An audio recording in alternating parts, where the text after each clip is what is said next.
All right, thank you. So good evening, everyone. It's 6:10. Time to start this session. We've waited for others to join, but hope they do. Otherwise, they're missing out. But today marks the last session of the Sustainability Bootcamp. So Ma'am, good I to see can't everyone. hear you at all. Sorry, good evening. No worries. Just checking. Is it only from Sandhya? Tanya, is it okay? Yeah, you're audible. You're very much audible. Yeah, very much audible. Maybe Sandhya, ma'am, if you could just check from your end if there's an internet issue or something. Okay, thank you. In the chat, Madhu ma'am has confirmed. I guess I'm good. I will continue. So yes, today is the last day for the sustainability boot camp. Uh, we have another learning topic for today, and we have another new topic to be introduced as well, just like we did for the last three sessions. Good to see some of the same names again that talks about your commitment. You could be here with a participation certificate, which is absolutely fine. I would do that too. And there are some who are probably there because they like what they're learning every camp session. So great. Thank you for the commitment as well. You could always drop off and do something else. So appreciate your interest in participation, and we really hope that what you've learned so far is actually going to take fruits in your school, in your institutions, and in your educational journey, right? So today is how the program outline looks like. We've looked at sustainability, its role in education, sustainable technology. Last time we all discussed different ways of interdisciplinary curriculum development. And today, now that we learn about technology, its role in education, and again coming down to practical ways of curriculum development, how do we make sure that we're executing this, managing it, and actually creating a behavior change, right? And something synonymous to behavior change can be lifestyle. So, if not, at least a lifestyle when the children or the students or the teachers go back home, how do we, within a premises of school and its structure and the administration, let us make sure that we're introducing some methods and tools and creating a behavior change. That way, we know that sustainability will be a verb, which is an action, and not a noun that they're just learning in social studies or some other subject, right? Uh, okay, so just a quick question before I go ahead. How many of you here were actually there all the 4 days?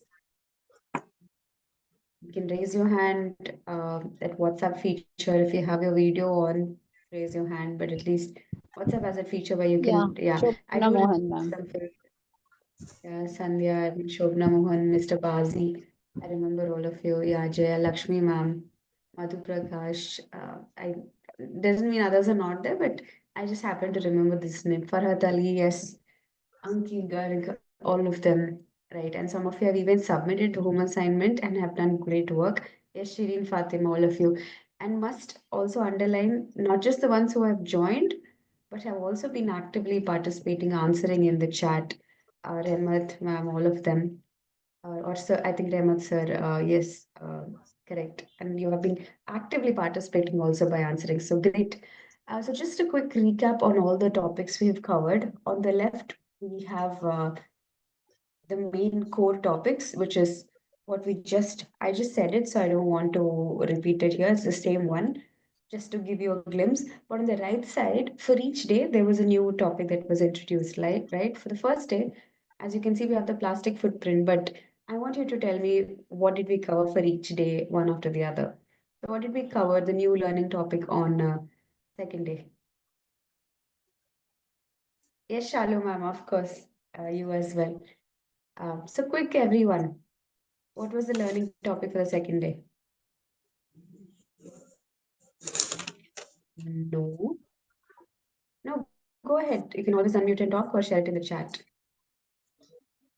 This is the fourth day, so you should get comfortable. In fact, no. Okay, what did we learn as a learning topic on day two? How come nobody remembers? Yes, yes, correct. blockchain technology is what you learned. If you remember, let me just remind you in 10 seconds. We looked at the supply chain of coffee, and at each stage, how does blockchain come in picture? We've also learned the paths of a blockchain and how does it actually work in the world of internet and tech and maybe even cryptocurrency a little. Right? We took that branching out from the core topic, which was technology for sustainable education. But in the outside world, how does it help is something that you've learned. Third day, it was on biomimicry. Yes, and today, if you're curious on what the last introducing topic is, or the new learning topic is, it is on green skills and the green economy. This could be a very new or a foreign topic, or this could be something that you've been learning in the last few years within this decade. But the reason why it is something that is learned within this decade is because it's going to be very important in the upcoming decades, right? So you can't escape climate action, or at the same time the solutions that you need to curb, that you need to like adopt to curb climate action, right? And green skills and green economy is one way where all the educations can work, educational centers or institutions or schools or colleges or even corporate firms or any other organizations can work together to make sure that this is one systematic way that climate action and the environment and sustainability, including the triple bottom approach, is also being addressed, right? So we're going to see eventually later how that is being done after we finish the first core topic, which is behavior change in institutions, right? So if you're ready, let's begin. Yes, I do have your favorite, or at least my favorite, group discussion to listen to all of your thoughts. But before that, I have an activity, right? As you can see on the screen, I need all of you to pay attention. It's called just a futuristic green vision. So, just like how maybe in your English classes, if you're English teachers, how you would say, imagine the situation or all of that, right? So, here's a situation for you where I want you to imagine that we're all in the year 2050. Sometimes when you go back to maybe 60s or even earlier, or 1970s or 80s, we feel that the 2000s are very far-fetched. But when you write the date or think of 2024, you realize it feels very like techy, or it feels very futuristic, right? Now, 25 years down the lane, imagine you're in 2050, and what would your ideal sustainable school of the future look like, right? You can be creative, you can be imaginative, where it is like supernatural and, it's very sci-fi, like some Star Wars movie or anything, that's completely fine. But think about technology or infrastructure and teaching methods that could be absolutely different. Not about what you would want only, but think of the relevance of the time. What did we have now that we didn't have 25 years back? And what do you think we could have in 25 years from now? Right? You can be realistic. You could also come up with something fictional as well. But any shares, y'all can go ahead and unmute and share. But thank you, Shalu ma'am, for beginning it. Paper-free classrooms. Yeah, absolutely see that happening. I think it would be a good change to an extent. Hi, ma'am. Hi. This is Anki Garg. I would like to contribute to what you were discussing. So, according to me, ma'am, as CBSE has introduced so many skill-based courses, all focus on the SDG. Like if I see all the curriculums and all the things, all are related to either economic development or to enhance the society or for smart cities and smart houses or infrastructure. Every course is planned in one or the other way to Yeah. make global citizen enhance global citizenship and critical thinking and all according to curriculum. So if you would, I think we're looking at more specific concepts, ma'am. Um, so these are all skills, but if you could visually and visibly see a specific concept, what would it be? More project based learning. Okay, yeah, yes. But you're talking about the methods. I'm talking about the concepts. For example, I think perfect examples are outdoor classrooms, paper-free classrooms, something that's visible, not something that they're learning or a skill, but a visible change. Like, yeah, outdoor classes uh, and AI-based teachers, again, is a very good example. I'm also looking for some creative answers. Maybe if anyone's also thinking a little fictional, if you have that creative side in you. Not necessarily fictional, but just saying that you can expand your imagination. Augmented reality. Uh, yes. Think about other supporting factors to the schools, like how would the transport be to the school, right? Will it Water, be how to get clean drinking water in a Hybrid better. school buses also, as you mentioned, hybrid school yeah, buses for transportation. correct, correct. School water, yes, ma'am. Not sure what you're meaning by that. Maybe we cut you midway, No, no, no, but no. But I don't have a concrete idea what we can do. But providing fine. clean water, in a more the infrastructure. What I am thinking about is how to improve infrastructure. Yes, yes. With I AI, think you, maybe. yeah. Yeah, I think adding to yours, Sujita Flory in the chat is saying that teachers will be replaced with a robot. I hope it is maybe, but not will be. We never would want to lose our teachers in person teaching us. But we People can who use it best, just as a tool to teach, yeah, as a correct. tool for us, not exactly will replace ourselves. Like a supporting, yeah, like a support staff maybe.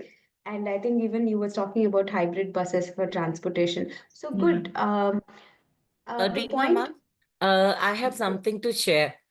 yes, In the last winters, one of her teacher, she took students outside for taking her class. Maybe the idea behind taking those students out was that students should be exposed to the sunlight and many things like that, because normally students have habit of sitting in the classroom under the fan or something. They want to be really in a comfortable environment. So the teacher was questioned for her effort, and she was asked to give an answer in the written that why she chose to take the students out in the sunlight correct. and make them study. So if such kind of things happen, what do you say about it? I am totally for it, ma'am. How often would this happen? I don't think the frequency is where they're doing it every day or once in a week is also not bad, but I think it'll be hectic overall We, logistically. But I am for it. They need to be connected with everything around them. And one beautiful thing about nature, for example, if you're taking the economical status of students, it could be different. If you're taking the regional location from where the students come, it's different. So take any sector or example factor, right? But nature is one which is accessible to all equally, and that is what is bringing them in union when they're also going to outdoor classes, and that is called holistic learning, right, where they're experiencing everything uh, under mother nature. Where they'll take, like, remember biomimicry, just by seeing examples in nature.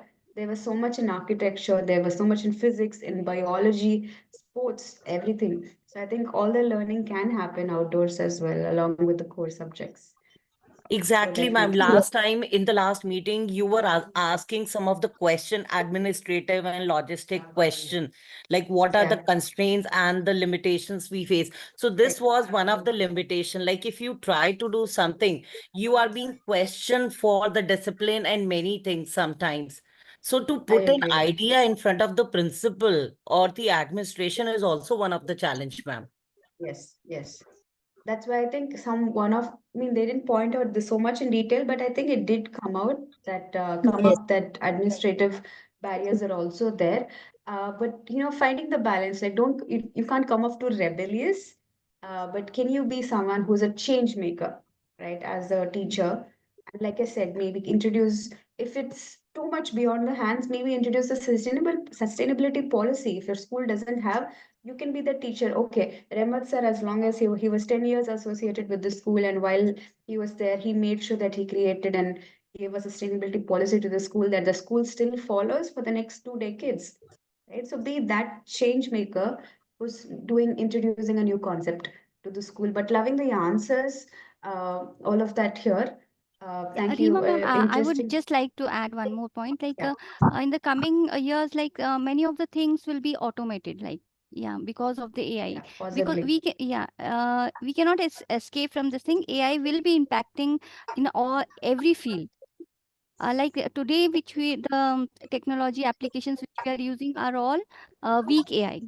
In the coming Definitely. the sustainable goal, the target is 2030. Till 30, the general AI will be coming. General means the multitasking AI. Like now only the chat GP, the voice assistants, these are all working. Yeah. And many jobs are human jobs are taken away by the AI. Yes. Yes.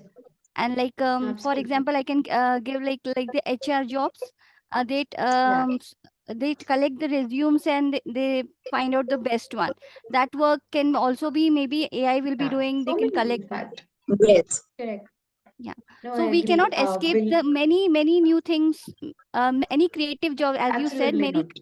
yes, many creative job will be developing in the future. And yes, many Correct. So old jobs will be going. Yeah. yeah, three things. Jobs, existing jobs will be enhanced, Yeah. new Yeah. jobs will be introduced, and at the Yes. same time, there'll be jobs that will be replaced as well. Yes. Yes. It's both a sad and a good thing if you honestly see. Mm, So we just have to like evolve along with what's growing, but at the same time, find the roots and stay that is working both what economically, social, and environmental. As long as yes. these three are maintained, it is okay to evolve and grow, right? So in that same note, you must be wondering, I'm here to learn, and you're where you're making us talk, but only when you talk, you will be learning. No, nothing wrong in sharing your thoughts. So we always close on time, so don't worry. What is the topic for today's group discussion is if that an activity of the futuristic green vision got you started, let's take it a notch higher where we're trying to think of, okay, let's say if the future is going to be like that, possibly, looks like nobody gave fictional answers, which also means that whatever you've shared so far is probably a near reality. It's not a far reality. 25 years from now is not, it doesn't feel that far away, to be honest, seeing how everything is going very fast.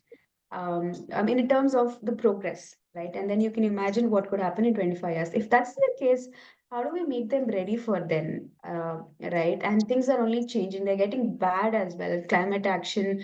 I heard a lot of teachers also sharing last time. As parents, some of you, most of you here are probably parents too, and teachers too.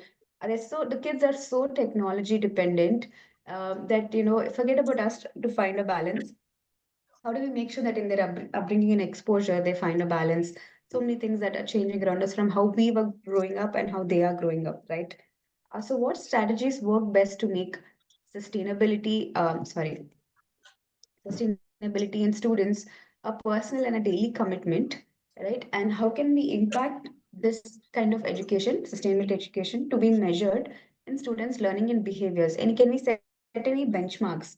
But I'll give you one example for you to start with, which is a kind of a wrong example. If you're saying that they should stop using plastic, absolutely. To be honest, forget 25 years, 2,500 years that plastic will remain on the earth. The plastic's decomposition life, that it get barely doesn't even get decomposed. Understand. But is that a benchmark that you would want to set for your school? Do you want a plastic-free school? How do you making sure that the behavior that you're inculcating in the school is making sure that it's being implemented? Do you think just by telling them don't use plastic lasts for centuries in the earth, doesn't get decomposed, or don't get plastic lunch boxes, is that enough? I'm not saying it's not, but what are your thoughts, and how do we make sure that the behavior change is happening? After this, we will see probably what are some ways that you could actually do that. So the floor is open. You can share your thoughts about it. Any strategies? Don't give solutions of oh, we're asking them to replace plastic boxes to steel lunch boxes. No, I'm talking about strategies and some methods to make sure that their behavior itself is changing and they're adopting to it. Yeah, hi, good So, any evening. thoughts here? Yes, Good ma'am. evening, Good ma'am. evening, Lakshmi. Good evening, all. So one thing which came to my mind is about the community outreach programs, which we will take the children out and let them, means like our children are coming from a background which is not exposed to a place where it's like they don't know the reality, the ground reality of how others are um, going, like living and all, or maybe the rural people and all. They are not much aware of these things since ours is a metro city. So last week actually we had a community outreach program, and we took our children to a local school, to a primary school, and they got a chance to interact with them. And our children actually, they were very much interested to mingle with them. So like I don't know whether they are getting a chance or not, but what we saw there was they were very happy to interact with the children, and they were trying to, and when the language was a barrier, even if we are in Yeah, Bangalore, our children were not knowing Kannada much, but correct. still they were trying to converse with the children who don't know English.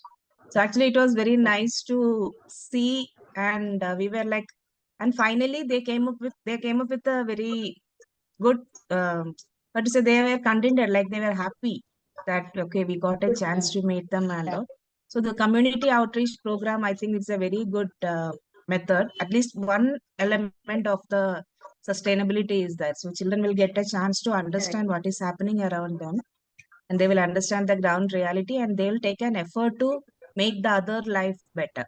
So that is my, so we can No, include agree. more community outreach programs in our school.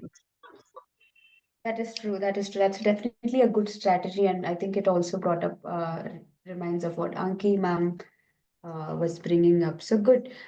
Just a request, since we there is a lot of thoughts, try to keep it within 30 seconds of each answer. But thanks, Lakshmi ma'am, for that. Like one strategy that will work out the best. In fact, something that we all didn't have growing up, right? Anyone else? Ma'am, ma'am, we are in, I like, we are in the remote area, right inside, where neither parents nor students have much exposure. So we are thinking of having more, workshops with parents and counseling for them so that they know, what is important. We are Well said. gearing up Very for this uh, term coming. We are now having Diwali holidays. We reopen on the 18th. Then yes. we are having all those programs. Yeah, so involving, so if you see if the child or the student in the center, their school, their home, at least at that age, are the two main important areas in their life, right? So it's very good to involve the teachers and parents together, where both of them can take measures or steps to make sure that it's a behavior change or a response. So that's one very good strategy that a lot of schools do anyway, but should make sure that, during parent teacher meet, we would just come say, here are your child's marks. Yeah, he's doing well, he's not doing well, he's talking to everyone, he's not talking to everyone, he's good in sports. No.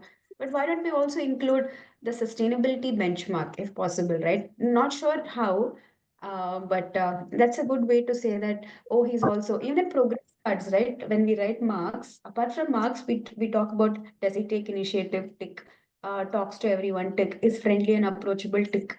But do we have that measure where we're seeing contributes to the sustainability of the environment? We don't have it. At least in our progress cards, we didn't have it. But can we introduce that as a school? That way, the students and the parents and the teachers and the school is having accountability of that as well. So that's another nice strategy to make it official, right? Any other thoughts? Just an Uh, awareness program for the students as well as the parents can be done, as you said, during parents meeting, PTMs and all.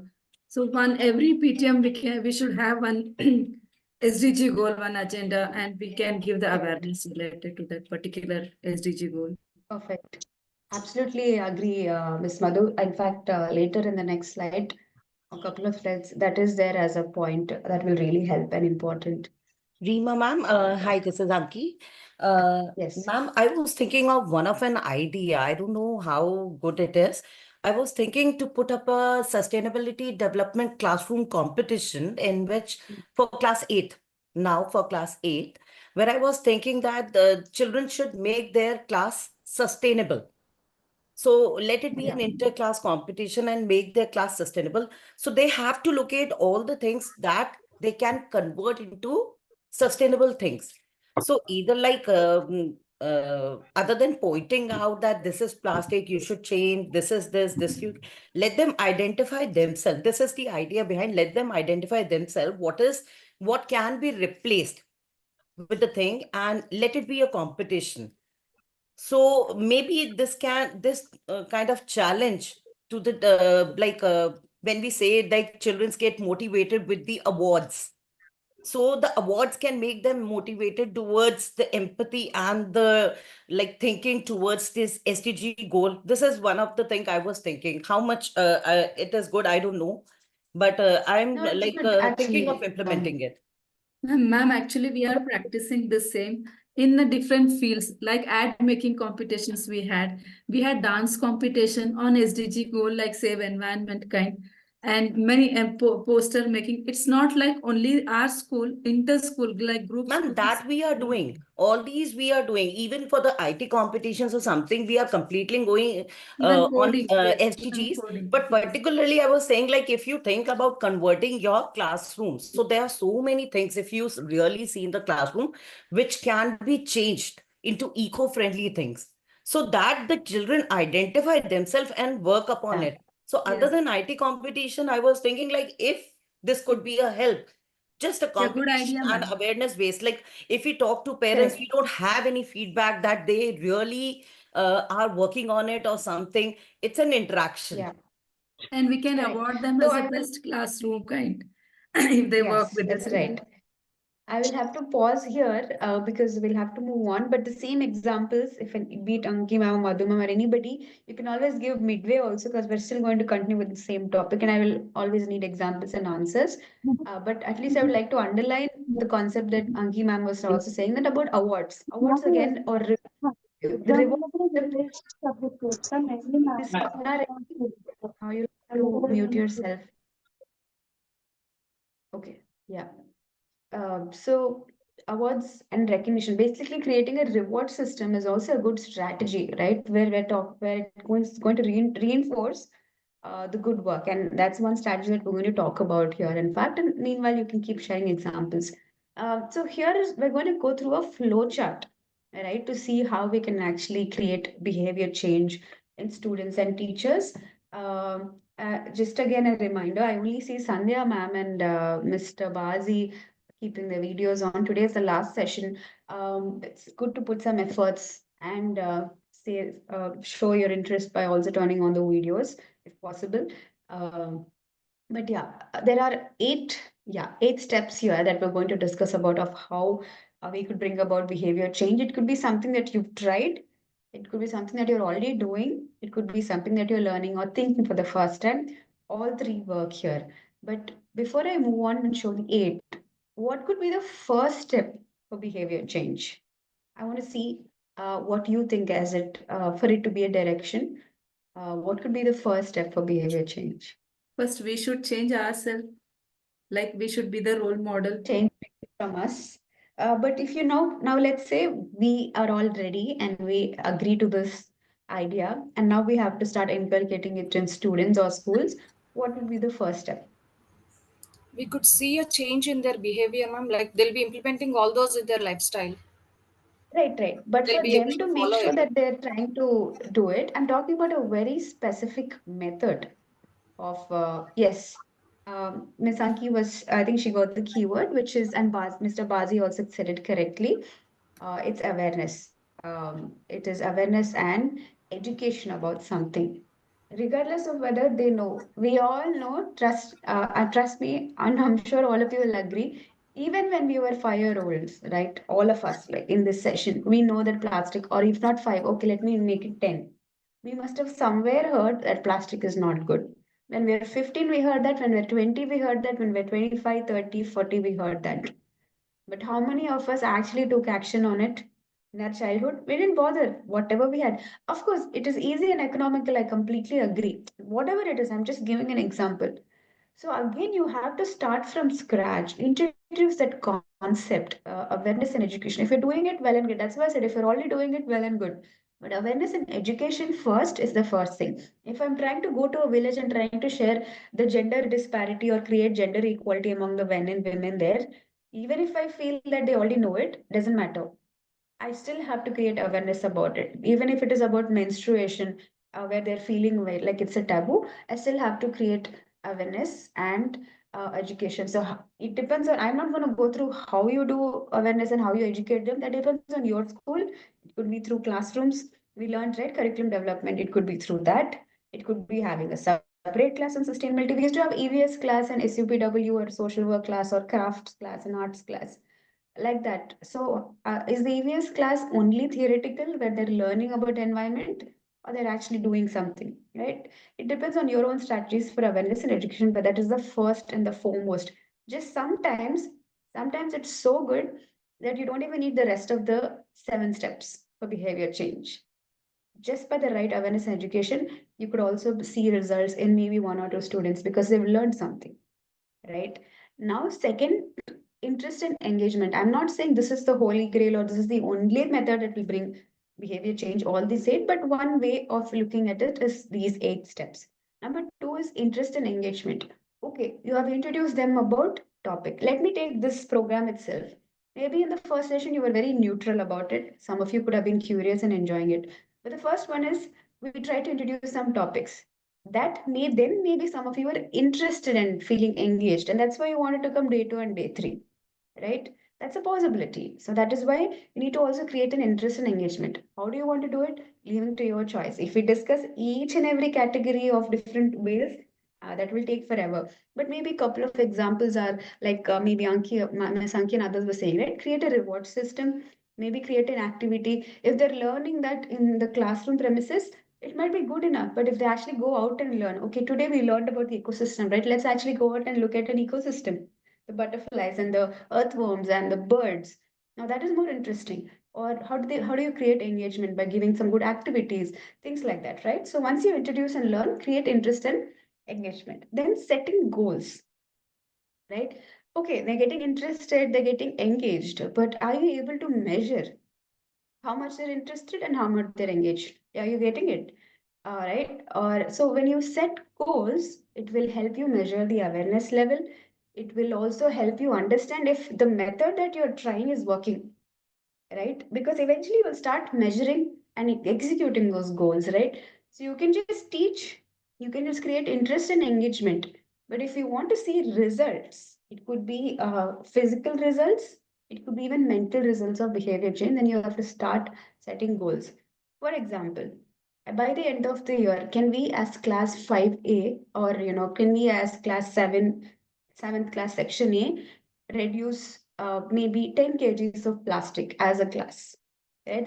We're also going to look at practical ways in the next slide of how we can do all this with some beautiful examples that could be working. But you know what? Can we go paper or not paper free? That is too fast and not necessary.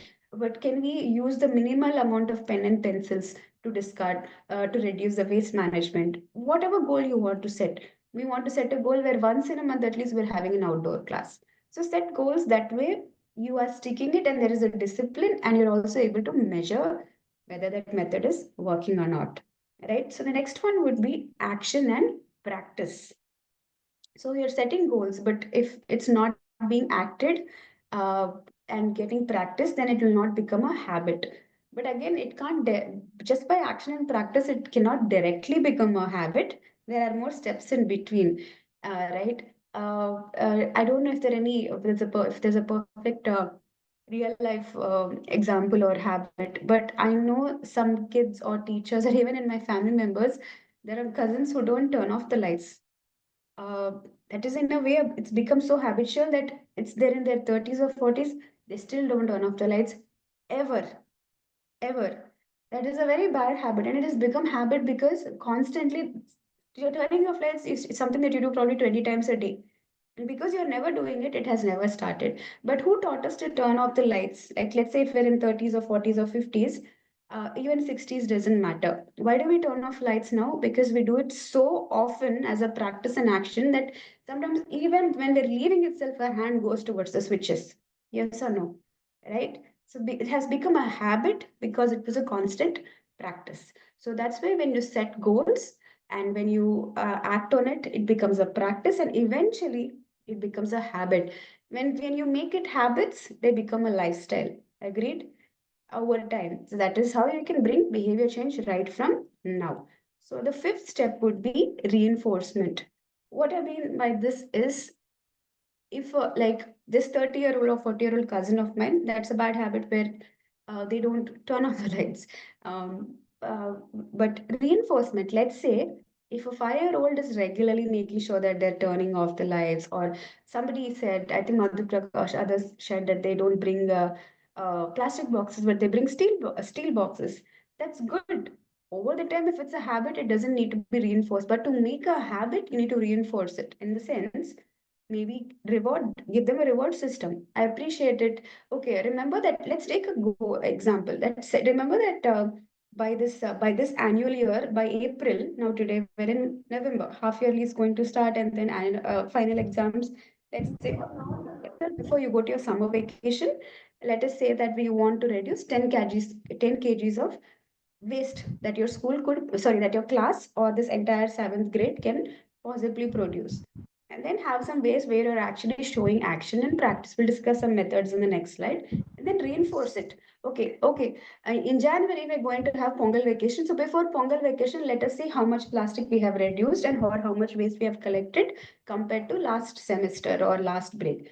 Then, if you're seeing the results, then reinforce it, appreciate it, give a reward to the class, maybe distribute chocolates or give them an extra PT class or a sports class, right? Every kid loves an extra sports class. That is some way to reinforce, just giving example. So when you reinforce, they will understand that yes, this is a good thing that I'm doing and I'm being rewarded. They're in that age where they're nurtured. So they will enjoy it. So when you reinforce, it will retain in their mind that what I'm doing is actually good and beneficial and I'm reaping the results. Today they will see results of, oh, I am reinforced and rewarded for my good actions. Tomorrow, when they actually take steps towards the environment, they will realize that the good actions is also benefiting the environment. At this stage, they'll think about their benefit. I need to get my prize, I need to get my reward. But eventually, that same action and practice, when they know it's giving them a reward, they will try it later in the environment. Today, we know we're all mature enough to know that by not using plastic as an action and practice, we are being reinforced, but we are not getting the benefit, the environment is getting the benefit. But at that age, we should recognize that in the age where they want the benefit and it's completely okay. And the sixth point is building habits.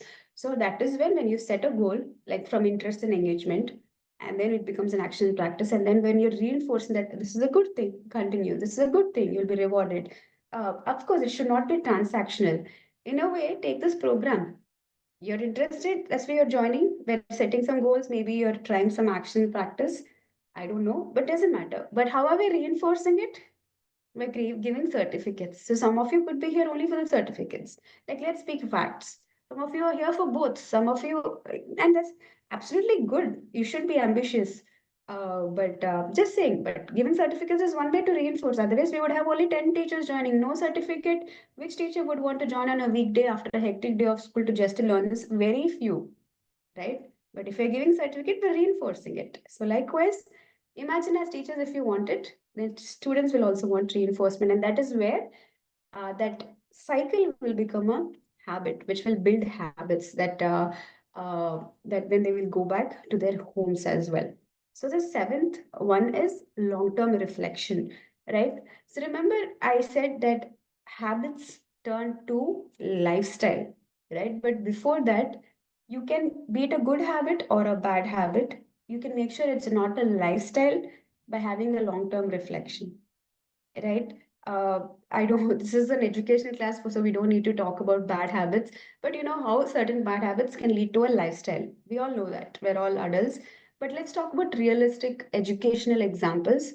A good habit where they're not bringing plastic from school, or that action or a practice that they're following will eventually, over the grades or over the classes, become a habit. After school, it will become a habit, and maybe when they're your age, it'll become a lifestyle that I was taught in school. I was reinforced that it's a good thing. Then it has become my habit during my college days, and then later it has become my lifestyle.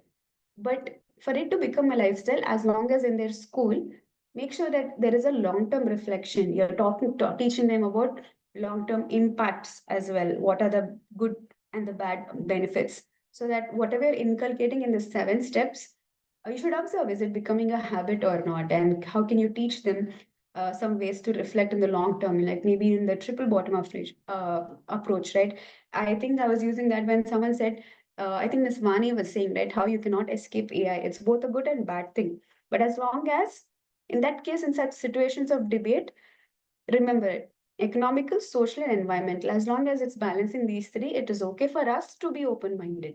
So, likewise, create that long term reflection that my acts now, are they going to influence the immediate future? What I do now. Remember when all of us were in +1 and +2 or intermediate, our parents used to say, right, these 2 years work very hard, it will decide your entire future, engineering or doctor or something. That is how millennials especially are brought up. These 2 years are very crucial. After this, you can enjoy your entire life. That is a common statement from every parent, right? Which is true in a way.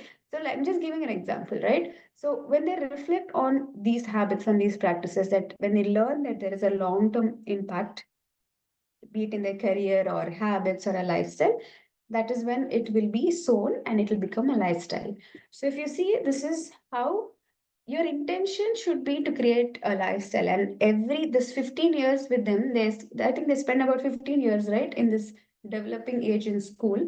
And we all know how much time they all spend in school compared to homes, right? So tomorrow's lifestyle will be today's awareness. That first step, that last 8th step will start from the first step, and then eventually all these 5 to 6 steps in between before it could possibly be a lifestyle, right?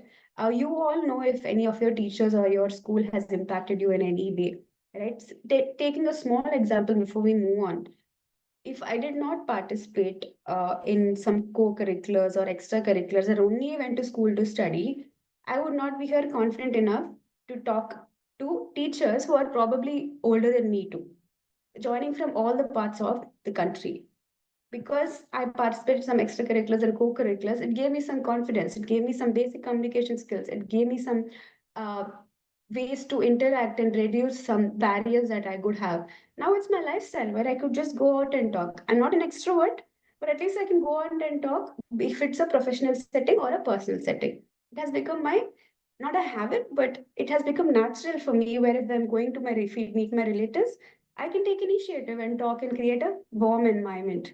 So the practices you do in school and the habits that are being reinforced will become a lifestyle. So all of you have that potential that can be generically seen, but at least talking about sustainability in education, you all have that potential to do this. Right. So these are some 8 ways to see how you can create behavior change.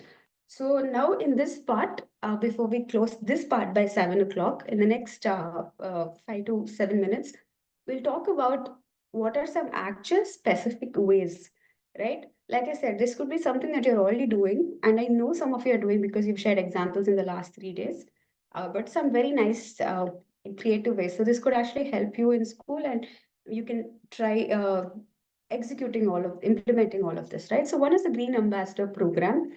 I don't know if all of these exist, but I just put together some ways that uh, you could try doing it, right? So Green Ambassador program is maybe each class or each grade or each section can have a ambassador. So I don't know, there are different terms in schools, right? We call them captain or house leaders or something, where they have maybe different colors, flaps or something. Some schools have it.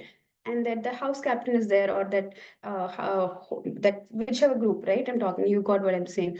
So like that, but we never have anyone when we have sports captain also, right? From the highest class or that particular class. But do we have a green ambassador? No. Someone who's monitoring, who is representing the students, someone who's monitoring that particular activity in students. So why don't you introduce a green ambassador program and have a contest, like people, the students can contest, right? Like let's say somebody who's You can have a criteria. Usually, when you make someone a home captain or a house captain, you see if they don't have to be the topper, but at least good academically strong enough.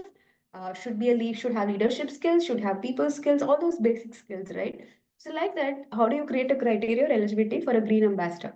And then make them a green ambassador. That way, when you have sports captain, then you have someone who's leading the sports angle and they'll be inspired. But what about, you can call it anything, right?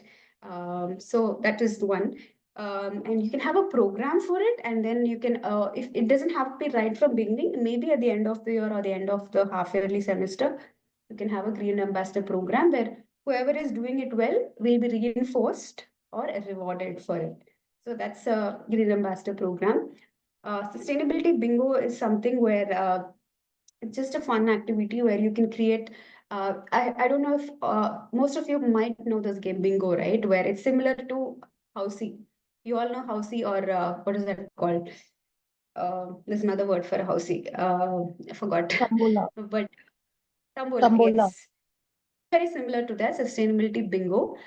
So you can have a list of maybe 5 into 5 grid, or 10 into 10, or 25 into 25 grid, list of the things like, not carrying plastic to school, using only one pen throughout the year, and it's possible. Do you know the life of a pen? I mean, depends. In school they write a lot, but the student that uses the least amount of pens within that same year takes that off. So as students are fulfilling it, you tick it off. It'll be there. We always have charts in our class, right? So it'll be there on the wall.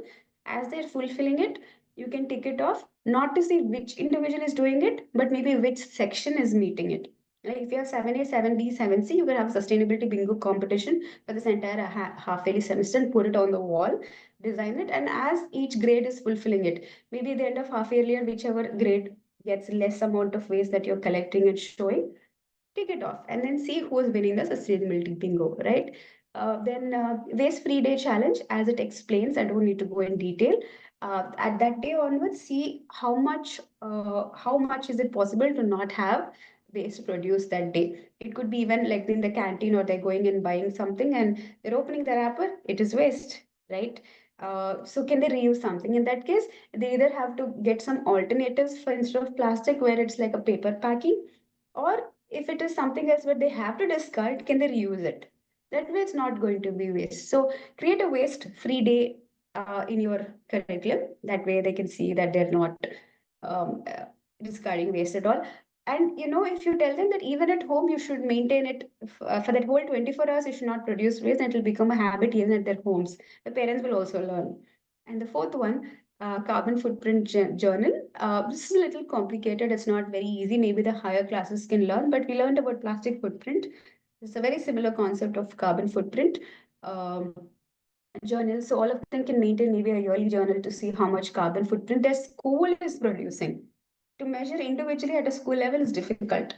But just like how we can measure how much plastic a school is producing, how much carbon footprint a school is producing is can be measured in terms of the energy, in terms of the waste, in terms of the resources. So you need some research to understand carbon footprint, but it is something that is doable and adaptable.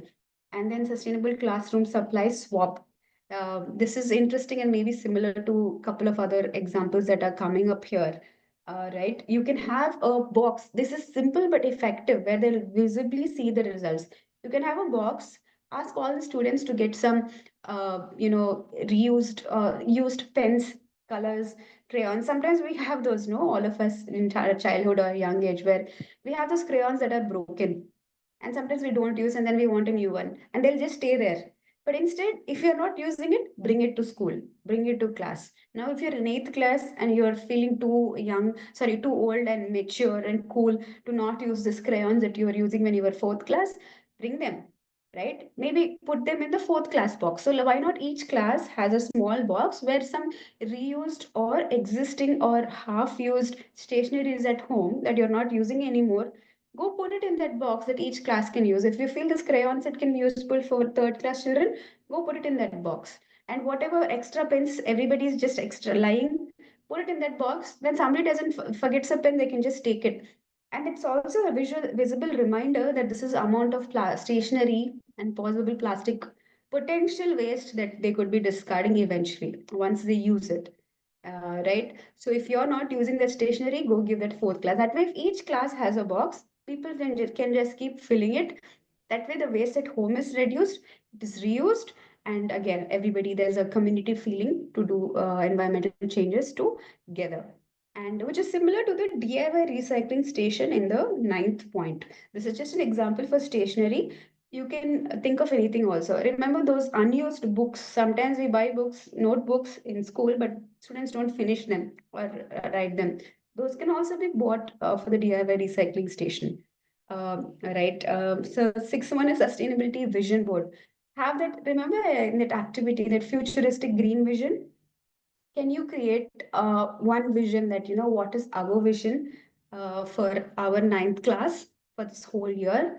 Put it on the wall. Another extension of that is eco pledges wall, where can you maybe distribute papers to your students, ask them to create a pledge for themselves, let them design a pledge in the sense, ask them to write their own pledge, then pick it, spend some time, ask, maybe you can't spend half an hour for everyone to read, it'll take a lot of time, but each day make one student read their pledge, and then all of you can write the best lines and then create a one final pledge for them to follow, right? A pledge is always a nice reinforcement method to remember accountability. We all keep saying India is my country and all of that. God knows if all of us follow in terms of, all everybody is my brothers and sisters. Just give you an example. It's a pledge and it's a good reminder, right? So create a pledge for your class that they could always use, and you can create a chart, ask the students to create a chart, put it on the wall, and then some water and energy conservation methods. You all know what that means directly. It's clear. You can have class monitors, someone for each, maybe if you have a floor or if you have that premises, you can have different class monitors conserving water and energy usage. Teach them, ma'am, how can you measure water and energy conservation? Remember, we in session two we saw energy conservation and management and auditing methods. Teach them. I think the higher classes students can learn how to do that in real life. It will help. That practical learning, they do it in school to measure water, to measure energy conservation, will help in real life, and you will be ahead of time if you're teaching all this in your school. And DIY recycling station is similar to the fifth one, but it's not necessarily stationary. It can be anything where they can bring possibly a waste recycling day. And then eventually by the end of the semester or something, they are seeing if anything can be reused or recycled and created. Like maybe there's a small simulation or a 2D building of your school that is made out of recycled waste. You're getting it? A statue, not a statue, but a 2D model of your school. That way your principal or everyone is happy, or something that your class produced, something like this, right? That's one. And then, yeah, sustainability goals project. I think Miss Madhu or someone was sharing about this initiative, right? So SDGs are very, very important. The UN has set 17 SDGs. I can share a link in the chat later if you want to learn more about it. But you can introduce SDGs, and for that annual year, you can ask each student to pick their favorite SDG goal and come up with some ways, or maybe a sustainability vision board for the 10th one, right? Or a sustainability bingo number two for the 10th one.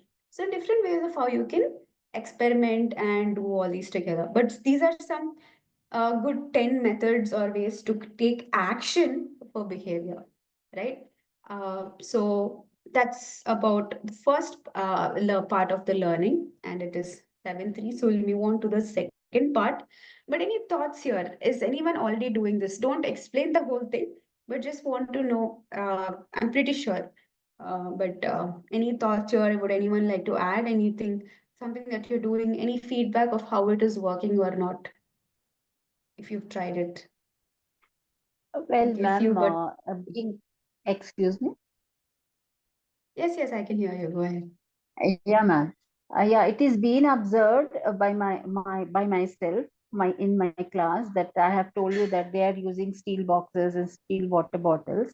We also ensure Yeah. them to switch off the lights and fans when they are leaving the classroom. They Yeah. being tiny children, they remind the teacher who are in the class if they are not switching off. That a scene I have seen last before week, and I was very happy that I being telling that you have to conserve energy. That means you are saving energy. So it was Correct. really fantastic for grade one children. I really love my students being following my footsteps. Yeah. It was really great. And as the teachers, how much plastic we are wasting every day. Before, when we were in childhood or in school or college, now I'm 50 plus, we used to use ink pen, Mm. right? Yeah, Yes, but yes. now, yeah, we are buying 5 rupees pen, 10 rupees pen. After use, you are discarding that pen. We cannot Yeah, refill it with refills. This is a mere wastage, I feel. How can we get rid of such things? correct. So it depends In on the fact, manufacturers. Yeah, yes. if Manufacturers, and man, even it's going to take so much time to introduce scientifically something in place of plastic. But at least I am not joking. I genuinely have this habit to make sure that I use the same pen for anything yes, until I finish that. I don't go in. yes, Sometimes I get so bored with that pen, but there's satisfaction you get that when I see that suddenly when I start writing and the ink is not working, I'll be so happy. Like finally, I can change my pen. But it's worth it. yeah, You yes. know. Anyway, and I also just want to acknowledge before we move to the next topic, that nice picture that Miss Lakshmi Nair has shared in the chat. So this DIY recycling station, right, 9, it's a perfect timing for science fair. If your school is going to have, let's say, an annual science fair, maybe 2, 3 months before that, you can have a DIY recycling station, ask everyone to get some recyclable materials, and eventually create things for the science fair from this also. Right? So you can strategically plan that way instead of making every model for science fair from scratch. So be that change maker, like I said, right? So the next learning topic for today is green skills and jobs for a greener economy. And just also want to acknowledge a lot of responses in the chat overall and constantly acknowledging and agreeing and sharing some examples. So wonderful. That is, I'm pretty sure other teachers are also observing and learning from it. Right. So today's learning topic is green skills and jobs for a greener economy. So we were talking about future again, green vision in the first activity, right? So whether you like it or not, the future will either be green or not at all. So it's a simple statement, but it's a very deep statement. Based on what we do now, remember that behavior change in students and our life. A big reminder, by the way, if you are not doing all those eight, there's no point expecting your children or your students to be doing. If I am not doing all those eight things or making environmental sustainability my lifestyle, there's no point taking a session here. It is very ironical. Same thing applies to you too. So you also should make sure that you're following in your families and all of that. But anyway, based on that, the future will either be green or it won't be at all, which is not a good scene.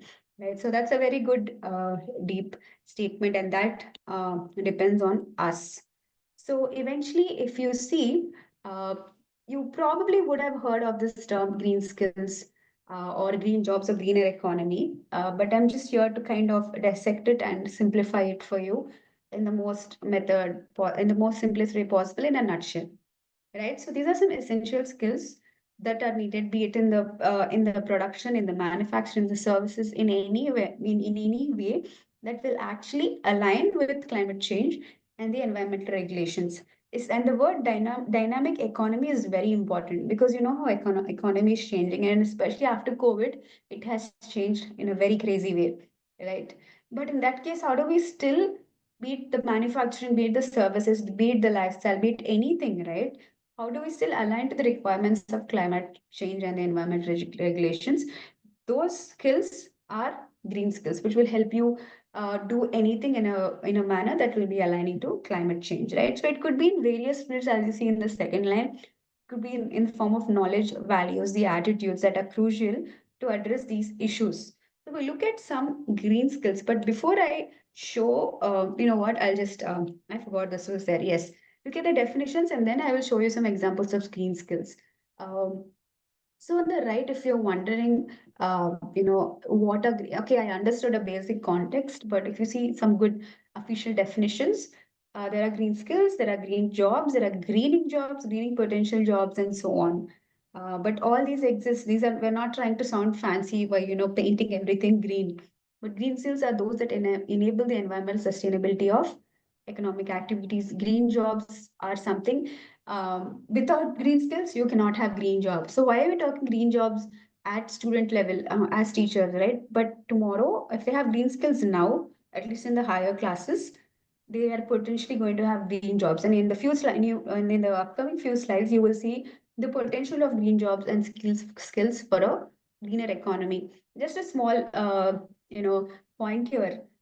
When we were, I'm pretty sure it's a similar case for all of you, but when we were all in school and college, right, we did not have coding classes. We don't have Java programming, all of that. Even now, many students don't have access. But if you noticed, between 8th to 12th, they're already learning coding. They're already learning this computer languages. Yes, most of the schools, if not all, back in the day, only people who do computer science used to learn all this.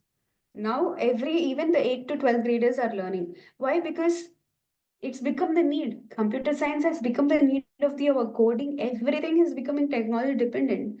Same example. Tomorrow, there is a high potential that, like that statement, right, in the first cover slide, the future is going to be green or not at all. Both are good. I mean, being green is good, not at all. The only part that is good about it is how it might not be very technology dependent, but it also means that it might be environmentally bad.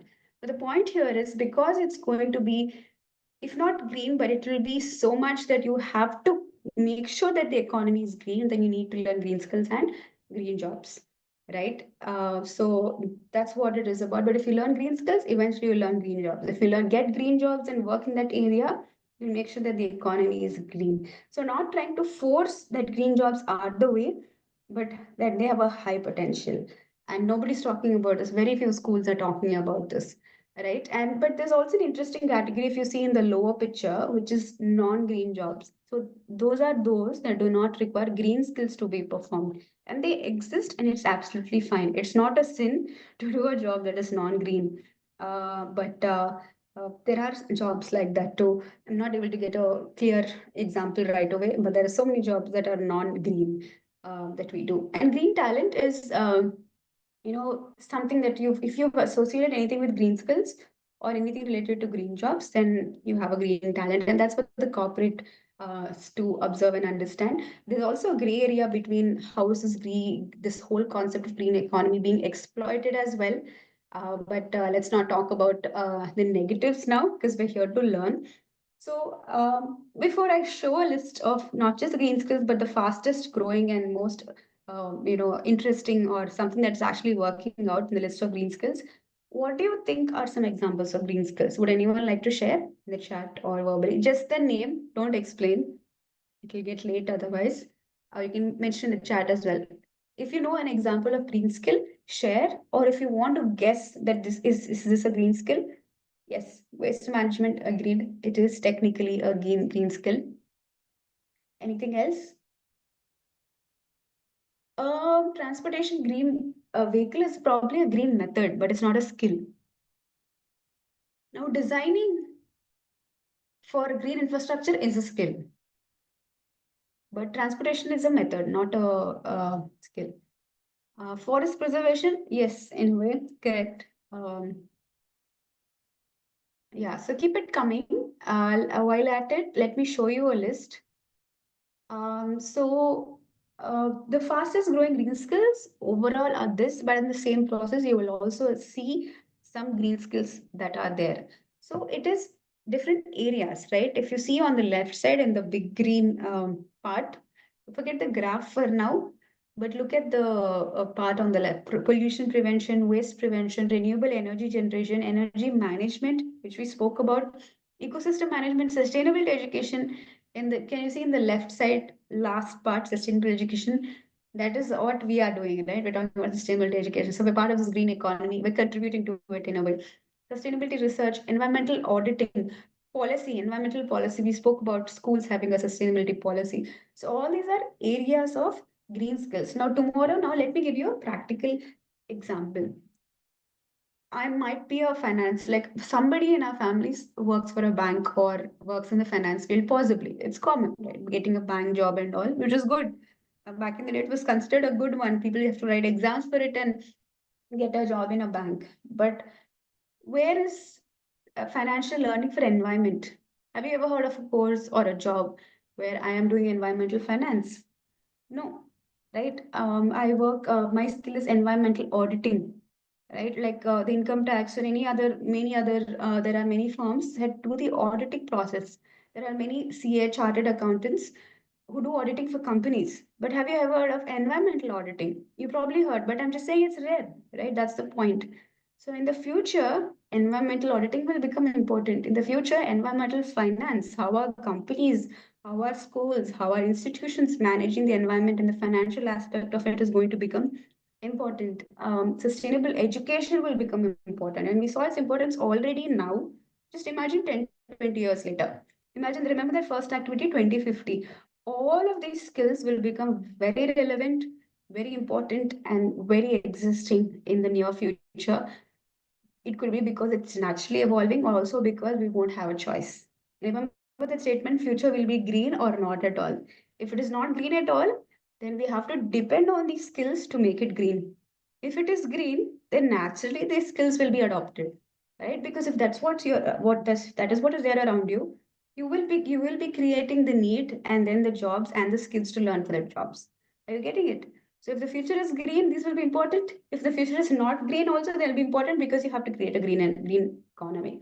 So that is how the cycle will be. Energy management will become very important. There are already many jobs that are working towards alternative energies or biomass fuel or biofuels, right? Where they're trying to replace with fossil fuels and wind energy and all of that. There are many engineers also working in that space. There are many doctors that are working in the space of green research, where they're trying to cater to environmentally based methods that are sustainable also to create. So these are some examples which will eventually, these skills will create jobs as well going forward. So if you apply it in the real world, right, it is a fact, if you see in the first statement, that green jobs and green skills are sometimes interchangeably used. What I mean by this, for example, is if you see here, environmental finance, like this is my skill, let's say. Like let's say I know some Java programs or some computer languages, that's my skill.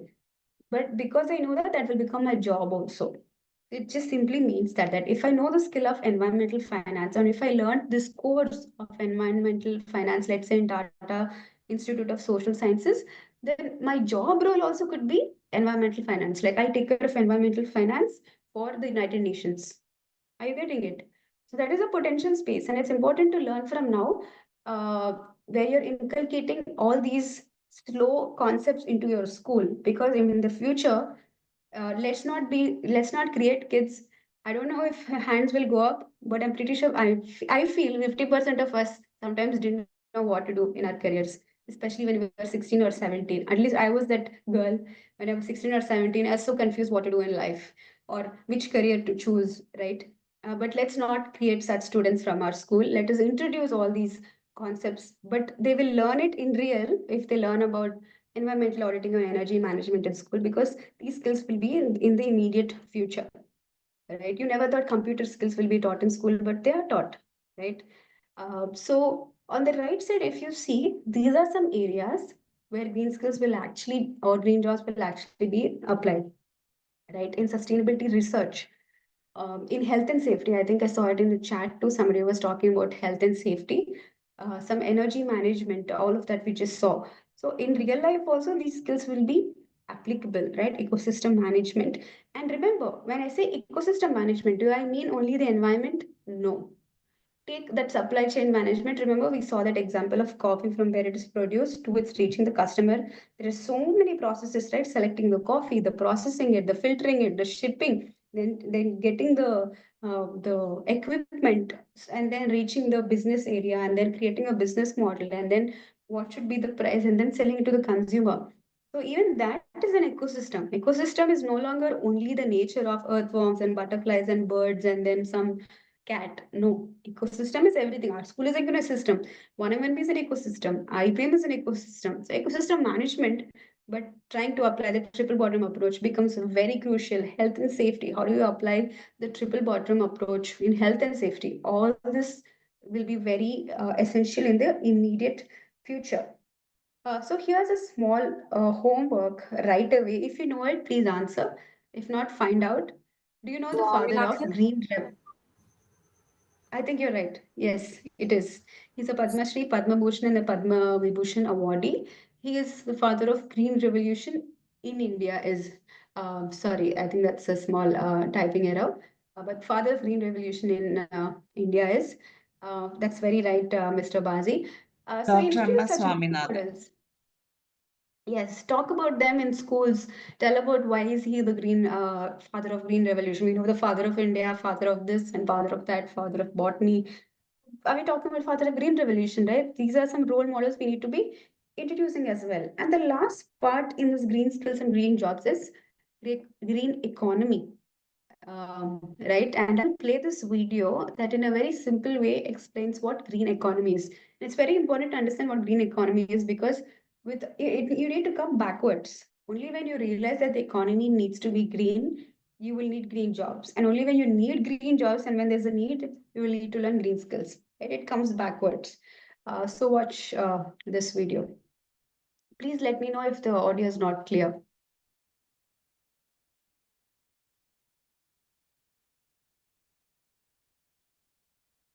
The social inclusive is self-sufficient and low carbon. And not just individuals necessary, but there's a environmental impact and drive sustainable economic development with no and Singapore.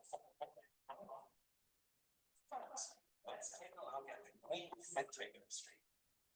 The Monetary Authority of Singapore emanates from large content community from the green fintech industry. Not clear, ma'am. Ma'am, can you please increase the volume? Evidence is data. This data helps me. Are you not able to hear the audio at all? No. It is, ma'am, but it's not feasible. Oh, it is, but it's not clear, or you're not able to hear it at all? It's very low. Okay. Let's see if it helps now. Businesses to measure and monitor their impact on the environment. Next, policies that advocate and support steps towards green energy and reducing carbon footprint are important. The Energy Efficiency Grant, for instance, provides funding support for SMEs to transition to cleaner technologies that will improve their energy efficiencies. Since SMEs make up 99% of all enterprises in Singapore, collectively improving their energy consumption will bring us one step closer to building a green economy. Finally, having a strong workforce is key to enriching our green economy. To support the transition to a green economy, a steady stream of green skills and jobs is crucial. Green skills refer to the specialized skills and capabilities required to support the transition to a sustainable and resource-efficient society. From environment health, data science to sustainable fashion, green skills are diverse capabilities that can be adapted across various industries. However, non-green skills are equally important in supporting the green economy. What this means is that everyone can play a part in the green economy. Non-green skills support the green economy in various ways. For example, an individual who designs operational and monitoring systems can contribute to building infrastructure that ensures sustainability standards are being met. The transition to a green economy is the culmination of efforts from various sectors in society. By expanding sustainable capabilities, developing infrastructures, and upskilling our workforce, Singapore can pave the way to support the green economy. So that's an example of situation of Singapore, and by God's grace, I was able to go to Singapore. I don't know if anybody have also been able to see it. So must say that whole entire it's a very small city, but it's very well designed in terms of the entire green economy. So they were just taking that as a model.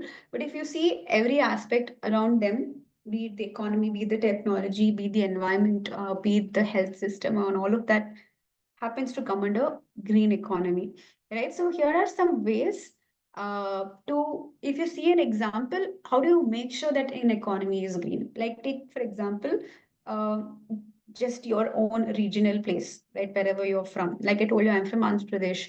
So like that, or take your own city. So how do you make sure that there's green economy? I did say that we need to come backwards, but let's look from the starting step, right? So if you see the first step that is already there, the increase in employment and income. Everybody wants employment, right? In the end, why is a student learning something? Yes, they want to be a good human, everything, but in the end, it comes down to being able to earn income and employment. And the process, they can be a good human being, good everything, right? So let's say simple, increase employment and income. And then, but I will share that points. It is stimulated by both public and private investments and activities, right? So employment can be both in the public sector or the private sector, or take public government schools or private schools, for example, right? So you need to stimulate increase in employment income by the public and private investments or activities by creating an infrastructure that promotes low carbon emissions and pollutions.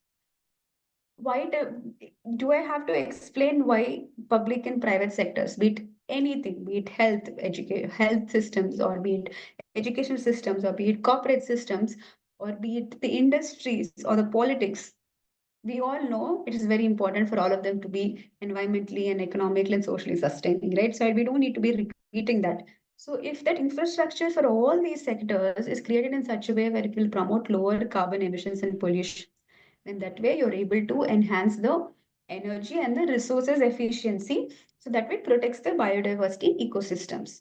So the jobs that you train your kids for, or the skills that you will be producing now, the changes in the lifestyle will help them be ready for the jobs that are upcoming. Nobody taught real life things when we were in school, right? We were only taught about engineering and physics and science and botany, but we were not talk about real examples. So when based on that, it will affect the skills, then the jobs and the employment, and then eventually, based on the need. Sometimes it's two ways, right? When the companies are showing that this is a need around you, then you will learn that skill.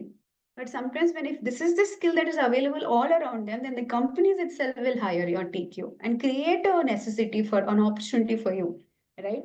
So it goes both ways to be able to create a green economy. So it's when you say something is green, or the economy of your school, or the economy or the ecosystem of your hospital, or the ecosystem of this, if your community, or the ecosystem of your city, let's say you're from Kerala or whatever it is, when you can call it green, you can call it green by making sure that it is having three characteristics. One is it has to be low carbon, where it has very less carbon emissions. It has to be resource efficient, be it waste or energy or whatever it is, or water. And it should be socially inclusive, right? If you see it smartly covers the triple bottom, being low carbon, environmentally efficient, being resource efficient, economical, be it socially inclusive, social aspect of the triple bottom approach. So when it has all these three, it's a green economy. So again, a small reflection if your school is being low carbon and resource efficient and socially inclusive, right? So it's a simple concept. When you reduce environmental damage and you create opportunities and challenges, then you're working towards towards the greening of economics or the economy or the ecosystem, right? So you're naturally or unintentionally creating a green economy, and when you create a need for a green economy, all these follow, right? So in real life, again, how do we make sure that we're acting and meeting these green needs, right? So can companies, institutions, and professionals or schools create a green labor market? Remember, I said it's two ways. If there is a need, people will learn, or if there is a skill that is available, companies will create an opportunity. So how do we create an opportunity for green labor? Right. So one final procedure of understanding this is how policy making becomes very important. Right. If every company has this policy that, whatever we do should meet the triple bottom approach or should create a green economy, India should become very good in economy. It should also become a green economical country. Right. So policy making or rule setting in simple words becomes very important. Right. Business leaders should invest in training current and future green talent. It's not just about doing MBA. Back then, MBA used to be such a demanded job or a course, right? But now, are we creating a demand for good talent, of green talent, right? That's important. And then, um, last one, everyone in the workforce should develop green skills to create change and compete for top job. So somewhere, all of you teachers are in the bridge. You're in between, right? You can actually change this. You can create, make sure that your students and you are actually contributing to a green economy, or what you teach now and inculcate and practice will actually create a green economy. So you're either contributing to a green economy that is most likely to be there, or you're going to create one. If you either ways, you're doing a good job. That is what we need to see, right? So the future will be green or not at all. And whether it is green or it's not at all, it will be something where there'll be a need for green skills, there'll be a need for green jobs, and there'll be a need for a green economy. So I just want to conclude before I show you the home assignment that the choices we make today will determine the world our youth will inherit tomorrow. So let us choose sustainability. The choice that you make today, it can be very vague, but it's being simple and it has the answer that let us just choose sustainability because it will balance everything. Initially, it will be difficult economically. Take that small example of trying to use something instead of plastic will make it expensive. But again, balance the three, right? So that is home assignment. While I'm explaining the home assignment, if you have any questions related to the topics learned today, please feel free to share in the chat or unmute. But if we're all clear about that, I will just share the home assignment and close in 5 minutes. So here is the assignment. The first three have been shared on day three also, right? Especially somebody was asking to explain day three's assignment. It is combined. We just shared it earlier so that in case you want to do some small homework and I get an idea about it, you can start doing. But identify a problem area, an institution, or your community. It can be your school or it could be the community you live in. Just try to have make sure that the problem area has some relevance for education, right? So make sure it has relevance for it's obviously going to be under sustainability, but see somewhere that it has relevance to the field of education. Talk to more than 5 individuals. In fact, the more you speak, the more data you'll get. Clear? That's a basic concept or an idea, right? So talk to more individuals about the problem, gather the data, write down their acts, their awareness levels, how much do they know, what do they actually do, take waste management, how do they actually discuss waste, find out that, right? And try to gather individuals from different contexts also. Maybe someone who's educated, maybe someone who's not educated. Does it make a difference, right? It'll be interesting to analyze the data. What about someone who's way old and what about someone who's young? Are their thoughts differing? It will differ. So try to gather that data also. Be experimental, right? And about the problem and gather data. Analyze your data. What have you observed, right? In fact, we made it very easy by saying 5 individuals, but 5 is so less to analyze the data. How will you need? I'm not saying you talk to 15 people, but 10 is a good number at the least or on an average. And it will be interesting for you to do this, so do it and design a solution for it based on the data that you're analyzing. Implement the solution too. It is very easy to design and say, oh, this is the problem, this is the analysis, and this is the inference, and we feel these are some solutions. No, that even a student in seventh class will tell you what is the solution for this problem. But you, as adults and teachers, be students, and we want you to implement the solution and show the results. The solutions, again, let me be clear, it can be materialistic, it can be physical. When I say materialistic, again, giving a small example, if you feel this place based on your data does not have a method to discard waste, you can provide one. Of course, within, like, let's say the budget or however your solution is. Or can you make a recycled one? Or can you like, let's say, for example, someone in that committee can take initiative each month to do that. I don't know, just giving you a direction. So implement a solution. It could be a physical solution that you're implementing. Remember those 10 strategies also that we saw, 10 concepts of how you can create behavior change. Can that be shown in your community or in your school? Maybe one of those 10 can also be implemented. I am talking about this one. Yeah, right? If you feel these itself are one of the solutions to based on the problem area that you've identified, you can do these as well and then show the results. Let me take a tiny example. Remember Sandhya ma'am's example of how she got pledges going door to how the students got pledges going door to door and collecting signatures. Is that a solution because people don't have awareness and this is the data? Well and good, justify it, and that's a good method because the students actually implemented it, right? But we want you to be implementing it here. You can do it with your students or without the students as well. It just depends on what is flexible and doable. And lastly, come up with some conclusions or what are the what are the findings based on your solution. Suppose let's say it failed. It doesn't matter. Write your findings. Not everything becomes perfect and works out, right? So any questions about this home assignment? I will be sharing a form for all of you to fill. Yes, Miss Madhu, it can be any of the SDG goals.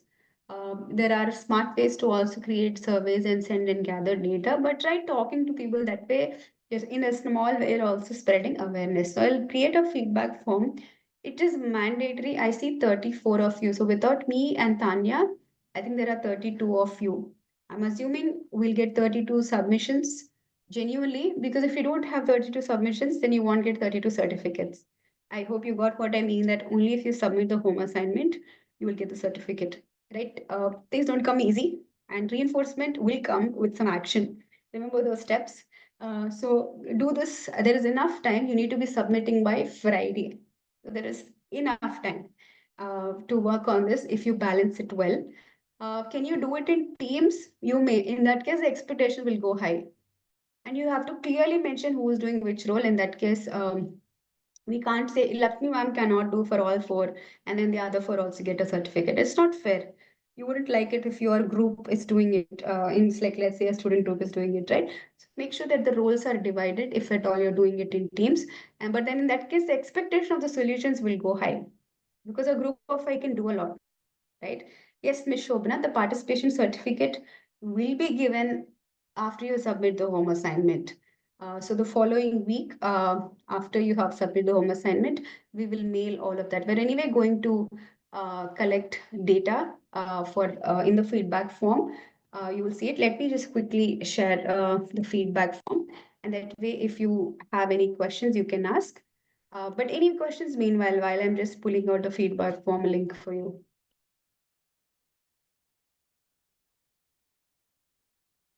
Be it from the home assignment or today. But I must say, I enjoyed these 4 days teaching you all. And my most favorite part, like I always say, were the group discussions because I learned a lot from all the teachers just by hearing their perspectives, hearing some solutions, hearing some methods.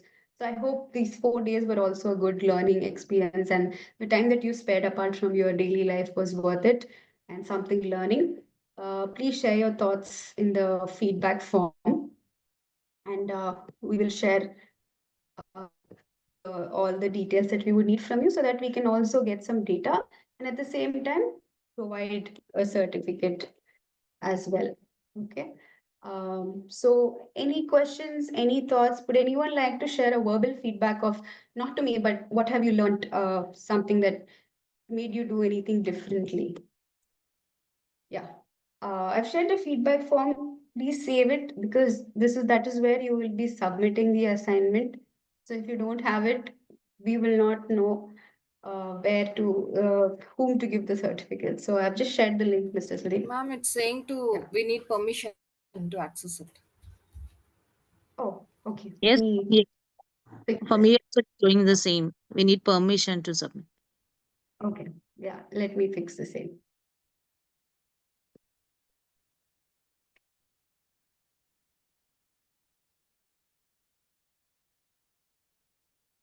Okay. So can you check now? Yes, ma'am, we can work now. It's Okay. accessing. Okay, so before we close, any verbal feedback of what you've learned or you're taking away from these 4 days that you could potentially be doing in your school? Any thoughts about that? It'll be nice for us to hear. It's also being recorded so we can use this later.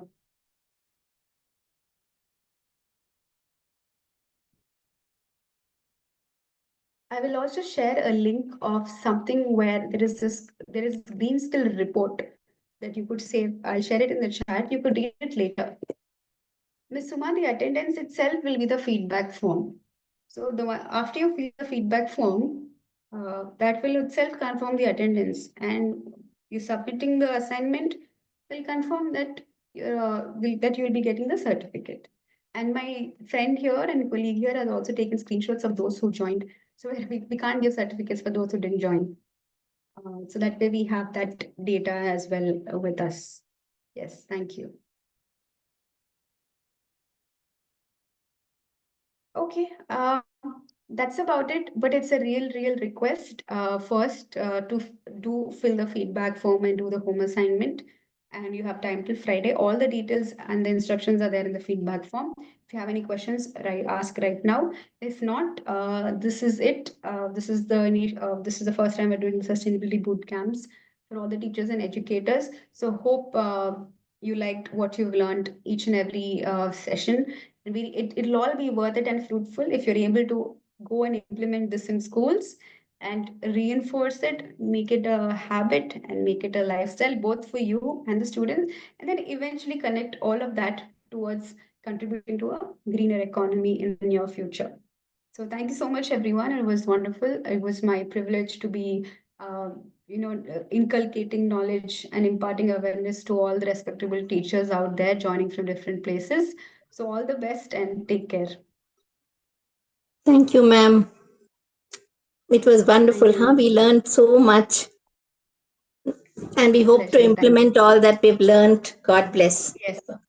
Yes, yes, absolutely. Thank you.